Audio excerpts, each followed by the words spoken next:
اعوذ باللہ من الشیطان الرجیم بسم اللہ الرحمن الرحیم رب اشرح لی صدری ویسر لی امری واحلل عقدۃ من لسانی یفقہوا قولی۔ بکھرے موتی، چوتھا حصہ۔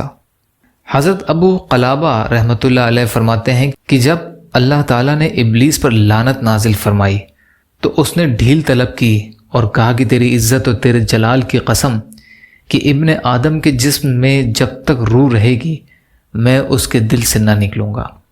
اللہ تعالیٰ نے فرمایا مجھے اپنی عزت اور اپنے جلال کی قسم جب تک اس میں روح رہے گی اس کی توبہ قبول کروں گا۔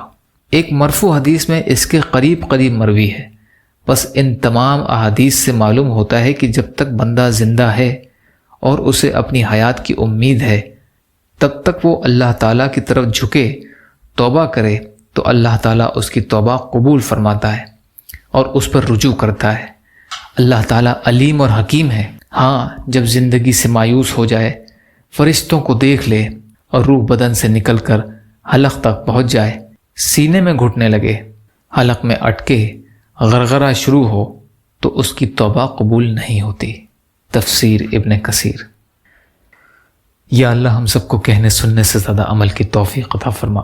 یا اللہ مظلوم فلسطینیوں، کشمیری، روہنگیا مسلمان اور مسلمان جہاں بھی پریشان حال ہیں، ظالموں کے ظلم کے شکار ہیں، ان کی بھرپور مدد فرمائیے۔